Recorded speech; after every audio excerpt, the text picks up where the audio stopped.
Chers amis, bonjour. Nous voulons nous retrouver devant la présence du Seigneur autour de sa parole. Et je me fais le plaisir de lire le texte de la prédication, de la courte exhortation de ce jour. Nous la tirons dans 1 Corinthiens 15, verset 58. Il est écrit: « Ainsi, mes bien-aimés frères, soyez fermes, inébranlables, travaillant de mieux en mieux à l'œuvre du Seigneur, sachant que votre travail ne sera pas vain dans le Seigneur. » Amen. Que Dieu bénisse vraiment sa parole. Et nous voulons à présent prier pour recommander nos cœurs au Seigneur, pour permettre au Saint-Esprit de labourer nos cœurs et de planter la semence de la parole de Dieu, parce que c'est seule la semence de la parole de Dieu qui est porteuse de vie, qui est porteuse de grâce, qui est porteuse de la vraie bénédiction du Seigneur. Prions, mes chers amis. Notre Dieu, notre Père, voici venu le moment où nous voulons annoncer ta parole, où nous voulons nous donner des précieux conseils tirés de ta parole.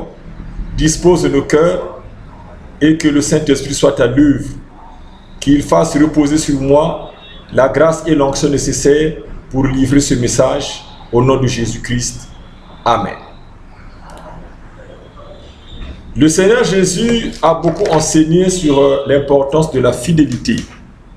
Et le titre que nous proposons donc à cette prédication, c'est « Il récompensera votre fidélité ». Dieu récompensera votre fidélité. Et je disais que le Seigneur Jésus a beaucoup enseigné sur l'importance de la fidélité. Dans Luc 12, 42 à 43, il a dit: « Quel est donc l'économe fidèle et prudent que le maître établira sur ses gens pour leur donner la nourriture au temps convenable? Heureux ses serviteurs que son maître à son arrivée trouvera faisant ainsi. » Lorsque vous êtes choisi à exécuter une tâche, c'est un challenge, c'est un défi qui se présente à vous. C'est un challenge avec Dieu, avec le peuple de Dieu. Lorsque vous exécutez fidèlement une tâche, ce que Dieu vous a demandé de faire, il vous accorde la promotion et vous donne des responsabilités supplémentaires. En raison de sa fidélité, David fut préféré devant les autres chefs. Je dirais, j'allais parler de Daniel, fut préféré devant les autres chefs et satrapes établis par Darius sur son royaume. Nous trouvons cela dans Daniel 6, du verset 1 au verset 4. Quand les autres chefs et satrapes complotèrent contre lui et cherchaient activement un moyen de l'accuser, la Bible dit: « Ils ne purent trouver aucune accusation ni aucune chose à reprendre, parce qu'il était fidèle et qu'on n'apercevrait chez lui ni faute ni rien de mauvais. » Daniel 6, 4. Il était fidèle à tous égards. Dans tous les aspects de sa vie, il était fidèle à Dieu, fidèle au roi, fidèle dans son travail et fidèle envers le peuple de Dieu. Fidèle envers le peuple sur lequel régnait le roi Darius. Peu importe les désirs auxquels vous pourriez être confrontés, peu importe les défis auxquels aussi vous pouvez faire face, alors que vous servez diligemment le Seigneur, demeurez ferme. Que rien ne vous ébranle. Imaginez le statut de ceux qui se sont ligués contre l'innocent Daniel. Tous les responsables du royaume, les intendants, les satrapes, les conseillers et les chefs, Ils ont finalement conspiré pour incriminer Daniel dans sa dévotion à Dieu par un décret. Daniel 6:7. Néanmoins, Daniel est resté imperturbable. Il a continué à adresser ses prières à Dieu 5 fois par jour, comme d'habitude donc.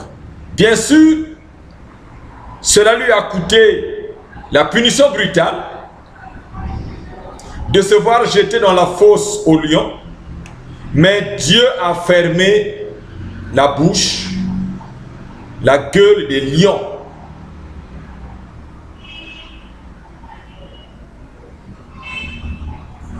Daniel est sorti de la fosse sain et sauf, vivant.